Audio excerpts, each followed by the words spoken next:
Nous sommes à Reporters sans frontières où le journal togolais Alternative, un journal d'investigation, vient relancer officiellement ses activités. Vous, en tant que responsable de l'organisation des médias, quel est le regard que vous jetez sur ce nouveau départ de Alternative? Il y a d'abord deux choses.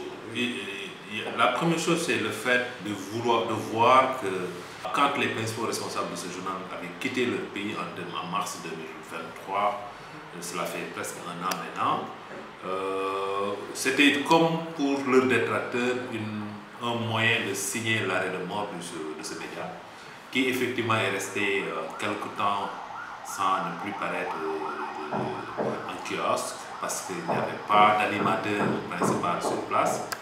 Et les médias, ou en tout cas les animateurs et les journalistes qui restaient sur place également, à cause de la crainte un peu de représailles, ne pouvaient pas prendre un certain nombre de mesures ou bien de décisions.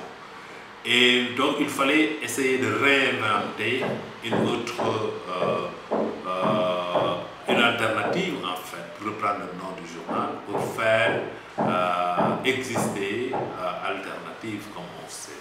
Donc c'est la raison pour laquelle nous, à Reporters sans frontières, nous nous sommes dit que ça peut être important d'appuyer cette relance-là.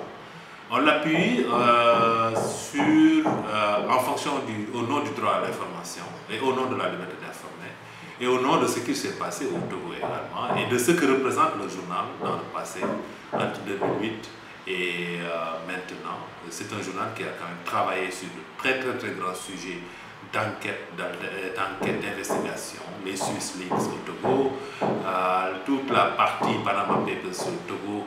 En 2018, c'était eux. En 2012 également, depuis 2012 également, ils ont fait pas mal de choses aussi sur des investigations de grande envergure. Et cela, pour nous, ne doit pas disparaître avec perte et profit, comme on dit, quoi. Donc pour nous, il est important que le journalisme d'investigation puisse demeurer et continuer à exister. Et il est important que l'alternative puisse continuer à symboliser cela, comme nous l'avons dit dans notre communiqué de presse, que c'est un média emblématique pour Togo qui a eu à faire beaucoup d'investigations. Et on est également dans des contextes où pratiquement de persécution dans ces pays-là et au-delà du Togo, même du Sahel central d'une manière générale, avec des gouvernements de plus en plus très fermés, des décisions de restriction de l'espace civique du continent et également souvent pour des initiatives, toutes les initiatives de lutte contre la corruption, comment faire pour que les cas de corruption puissent être révélés, tout cela. Souvent, les autorités prennent des décisions, ou en tout cas des dispositions pour essayer de les éteindre.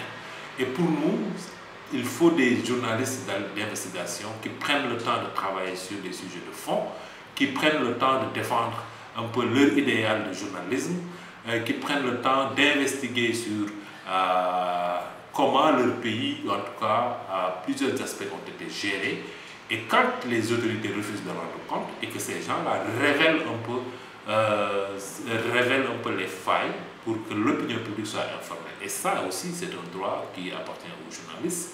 Et les populations, d'une manière générale, doivent avoir ce droit-là d'être informées. Et c'est important, donc, de ce point de vue, qu'on ait un peu cette forme de relance. D'abord, sous le format en ligne, et après, au fur et à mesure, probablement sous un format papier à définir, ce sera la décision de la direction de l'alternative. Mais nous, ce qui est important, c'est de promouvoir un journalisme d'investigation digne d'intérêt dans une partie du continent où de plus en plus on voit toutes sortes de restrictions de l'espace civique.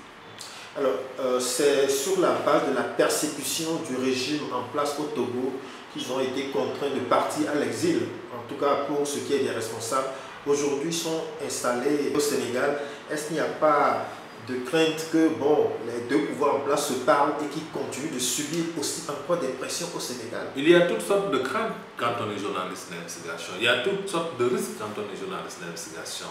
Mais l'important, c'est d'abord, comme je dis, c'est de rester journaliste, c'est rester professionnel dans l'approche, mais également de prendre, parce que tant plus on est perçu comme une personne qui gêne plus les gens ils vont continuer, notamment les autorités, ou en tout cas leur soutien, ou certaines autorités, vont continuer à développer des stratégies pour vous gêner davantage. Mais à chaque fois qu'il y a ça, nous, ce que nous demandons aux journalistes, c'est souvent aussi, tant qu'elles continueront à faire les autorités contre vous, à prendre des dispositions contre vous, mais prenez également des dispositions pour vous protéger davantage, pour échapper à leur tentative de Quelles dispositions, par exemple? Par exemple, la sécurisation, la sécurité des journalistes est importante, la sécurisation du point de vue digital, et puis être alerte sur tout, ne pas prêter le flanc comme on dit, et la meilleure, quand on est journaliste d'investigation, la meilleure manière pour ne pas prêter le flanc, c'est de travailler et d'avoir des bonnes informations recoupées et vérifiées avec toutes les... avoir du béton comme on dit, être sur du béton comme on dit, comme ça demain, même en cas d'attaque au niveau des judiciaires, que personne ne pourra un peu entamer votre travail et vous attaquer, même sur le plan judiciaire. D'ailleurs, c'est la raison pour laquelle nous, à GRSF, on est en train de travailler sur la mise en place d'un réseau d'avocats, parce que plus on a des journalistes considérés comme des cibles à abattre, plus nous aurons besoin un peu de mobiliser nos réseaux et nos soutiens sur le plan international pour défendre ces journalistes-là, mais plus également nous aurons besoin, dans les pays où ces journalistes sont attaqués, d'hommes du droit, ou de professionnels du droit, prêts à intervenir un peu et à assister sur le plan juridique les journalistes qui seront persécutés, qui seront ciblés un peu pour faire des saisines et puis pour les défendre, même en cas d'arrestation, souvent arbitraire aussi. Oui, vous pouvez nous en dire un peu plus sur le réseau d'avocats? Oui, en fait, c'est un réseau qui a été mis en place après une consultation avec un certain nombre d'avocats venus du Bénin, du Togo, du Sénégal, du Niger, avec également des structures comme la CENOZO, la cellule de Zongo pour le journalisme d'investigation qui est basée à Ouagadougou, et également des défenseurs des droits humains, des organisations comme le CACIT, par exemple au Togo, mais aussi des journalistes d'investigation, par exemple, notamment des journalistes d'investigation qui travaillent dans les zones, par exemple, entre la frontière, entre le Togo et le Burkina, par exemple, où de plus en plus on voit des percées des groupes armés terroristes, quoi. Donc ces zones-là, où souvent les journalistes qui travaillent là-bas souffrent beaucoup parce que les autorités policières et des forces de défense et de sécurité ne les laissent jamais essayer, par exemple, de travailler avec travailler en sécurité, mais souvent, nous avons défendu un cas d'un journaliste, Edouard Samboué, qui a été arrêté 3 fois en l'espace d'1 an, qui a même passé 12 jours en prison, mais qui a choisi, en tant que journaliste d'investigation, de rester dans cette zone frontalière et d'y exercer quelles que soient les persécutions. Donc ces cas-là, nous avons développé cette consultation-là, pendant laquelle chaque participant a expliqué un peu les réalités que vivent les journalistes d'investigation, ou en tout cas les journalistes dans son pays. Parce que le choix sur les avocats, généralement c'est des avocats dont on est sûr que généralement sur les cas liés sur les cas de défense des journalistes, ils sont toujours très performants et ils prennent ces cas, souvent même sous la forme de pro bono. Ils prennent par exemple au Sénégal, nous avons Moussa Sarr qui est connu.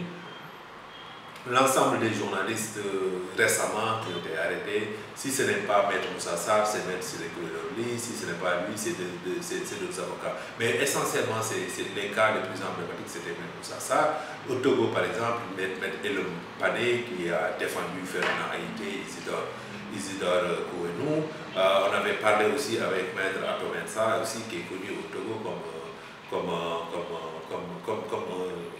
un avocat qui travaille plus sur ça. Même au Niger, on a travaillé sur Maître Ould Salem, Ahmed Ould Salem, qui a défendu le cas le plus récent au Niger, le cas de Samira Sabou, qui l'a accompagné, qui s'est battu pour qu'elle puisse un peu reprendre pas mal de choses.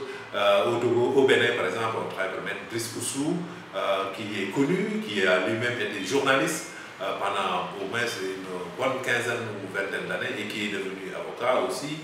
donc qui prend systématiquement les cas de journalistes. Donc on est en train de développer cette matière-là pour qu'il y ait un peu davantage de solidarité entre avocats de la sous-région, et que par exemple s'il y a des cas qui sont des cas emblématiques, n'importe où par exemple, qu'on puisse mobiliser rapidement. Les avocats du Bénin peuvent venir au Sénégal pour plaider, les avocats du Sénégal peuvent venir partir au Niger pour plaider. Donc cet espace, cet échange de solidarité-là, et qu'on n'oublie pas que les cas ne sont pas uniquement en milieu rural, en milieu urbain par exemple.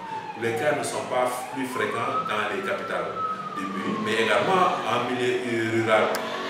Il y a beaucoup de cas, notamment dans l'espace sahélien, dans les pays dont les zones nord sont des zones à risque, par exemple, que ce soit le nord du Bénin, le nord du Togo, qui sont tous en poids avec des trucs. Donc l'idée c'est cela, et aussi en fin de compte, nous allons organiser des consultations régulières avec le réseau, les membres, et des journalistes d'investigation, et des journalistes et des associations de défense de la liberté